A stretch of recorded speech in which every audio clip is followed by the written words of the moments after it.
Hi guys, for today's class we are going to be talking about writing paragraphs. And writing paragraphs is not as simple as some may think. Like when I went to college, I thought writing paragraphs was just 8 to 10 sentences, looked good, thought I did my due diligence, looked like it was long enough. That was sort of my test. Is this long enough? Yes. I'm going to hit hard return and start the next paragraph. Whether or not I was done talking about what I was talking about or whatnot, and more often than not I was getting comments on my paper like, does this really belong here? Or shouldn't this be in another part of your paper? What I lacked was organization and structure. And that was because when I went through elementary school and middle school and high school, I'm not sure I was really paying attention to those fundamental basic things that my English teachers were trying to tell me. I don't know why I wasn't picking up on it, because I really was good at English. I really was good in those classes, or so they told me, or so my grades told me, until I went to college and I started writing at the college level. Thank goodness I ended up with an English and comparative literature degree, and then ultimately I went to law school, and I have been teaching either law classes or English classes for the last 17 years. So I'd like to share some of the things that I have learned that students, some mistakes that they've made, and some things that they've needed to know or should have known before they got to college. And I don't care what level you're at when you're watching this video, this is going to be helpful for you. You could even be one of those middle schoolers right now, and you are going to get way ahead of the game, because there are an awful lot of people in college right now watching this video going, huh, I missed that when I was in middle school. So let's get started. Okay, so every paragraph has some things in it that are really important to keep you organized and to make sure that your structure is right there and that the reader can follow you, because really writing is all about communication and getting your point across. So every paragraph is going to have a topic sentence. That topic sentence is going to have a main idea, usually one main idea, and it's going to have a general direction. Where are you going with this paragraph? Why are we talking about this thing right now?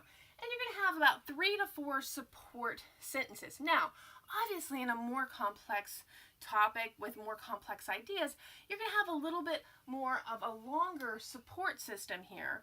But we're talking about a very basic paragraph. That's what we're going to talk about today. I just want to give you those basic fundamental skills, not to insult your intelligence, but I don't think I really need to go in depth on a big long paragraph thing here that you're writing for some thesis or something, right? Okay, I think we just need to go for some basics.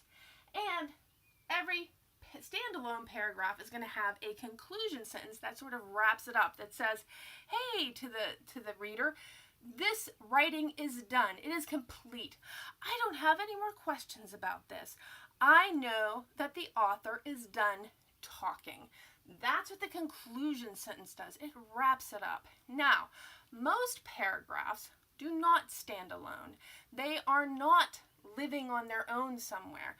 A lot of times paragraphs in the real world, standalone paragraphs, where are they? They're in letters, they're in brochures, they are in short documents. Most paragraphs live in much longer documents, and I will have another video on the 5-paragraph essay format, and that's where those we'll have these paragraphs living in those. But those paragraphs will have something called a transition sentence. It will also wrap up sort of what the person is talking about. The bigger conclusion would come at the end of that longer document. But a transition from that idea that you're talking about in that paragraph to ease the reader into the next subject, so they're not shocked, like, why are you talking about this now? You were just talking about tequila. Why are we talking about grapes? I don't know, where did this come from? Stop it. You need to ease them into it. You say, sometimes when I drink tequila, I like to put grapes in my ears. So let's start talking about grapes. You see how we can ease somebody into that? Maybe that was still weird. Not too sure. I'm not saying I do that. Don't get any ideas. All right, so let's practice writing paragraphs. Okay? Now, writing paragraphs. Topic sentence. Now, you know what I want to write about today? I want to write about morning people, because when you write, you can write about fiction, and I want to write about my general direction, because my main idea is going to be morning people. My general direction is going to be how I like morning people. And if you're a morning person, I apologize. This may be offensive to you, this next part. Because some of it may have some sarcasm. Okay, so a very basic topic sentence is going to look something like this, okay? Now remember, I like these morning people that we're talking about right now. I like morning people. Look at that. I like morning people. How about that? Yes, it's a lie. It is a dead lie. But that is an example of an extremely simple topic sentence. It has a main idea, which is morning people, and has a general direction of where I'm going with this paragraph. Now, very important, the next 3 to 4 sentences are going to be support sentences. They are going to be about why I like morning people. Now, if the very next sentence was, they are annoying and stupid. They're annoying and stupid. What is wrong with that sentence? Well, you want to know what's wrong with that sentence. Well, it's true. Well, maybe not the stupid part. I don't like to call anybody stupid. They are annoying and stupid. That does not belong in a paragraph whose general direction says that you like these people. This belongs in a paragraph that says, I hate morning people. Oh, we put this in the wrong paragraph. Let's get this out. Get out. Get out. Get out. Get out. No, no, no. It has to be about why we like you. Let's come up with 3 to 4 reasons. Oh, 3 reasons why. This is very hard for me. I like morning people. They are so cheery. Cheery. As though that's a good thing. So early. But yes, that would seem to support not just the idea of morning people, because we're saying they, but it also supports a reason why someone might like these people. Okay, so I like morning people. They are so cheery, right? They're wonderful attitudes brighten each day with joy. So true, right? So true. Their wonderful attitudes brighten each day with joy. Again, another sentence that talks about our main idea, which is morning people, and it supports this idea that we like them, right? So, their wonderful attitudes brighten each day with joy. I love them so much. Not to mention, they get so much done.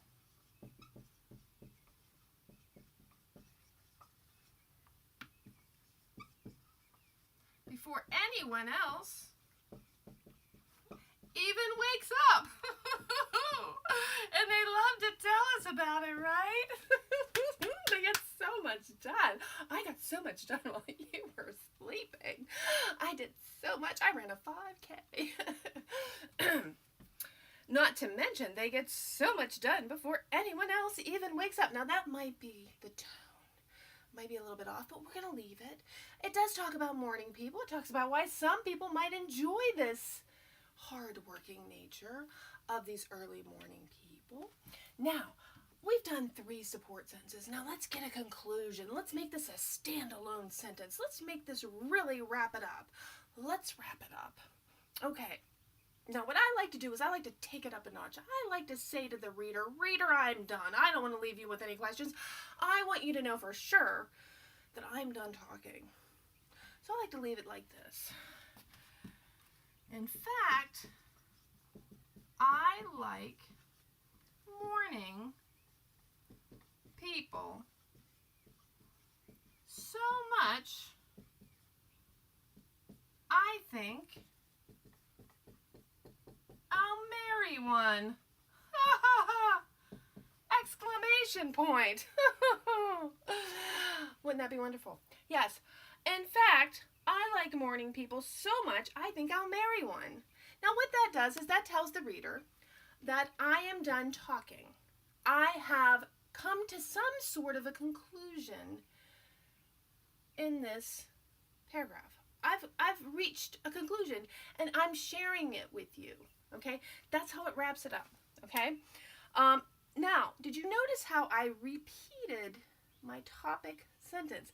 I like morning people. It's right in there. That is one way you can sum up your paragraph, is to actually repeat. You don't have to repeat it verbatim like I did here. It's just, this is a very simplistic paragraph. You can see I fit it in this little tiny space. Now, if we were transitioning this liking morning people paragraph into liking people who exercise a lot, also charmers, people who exercise a lot, you could say something like, instead of, in fact, I like morning people so much, I think I'll marry one, you could say something like, morning people are so great, comma, they remind me of my athletic friends, period. And that brings in the idea of athletic people. And your very next paragraph, you could end that paragraph, and your very next paragraph could be, I love athletic people. See where I'm going with this? You could have transitioned then. It's not such a shock that the very next paragraph is going to be talking about athletic people. So I really hope that I have helped you working on paragraphs, writing paragraphs. Just a little bit of tidbit, just a very short little lesson on these things. So if you have any questions or anything, just leave them in the comments. And I hope that you subscribe, and I hope you like it.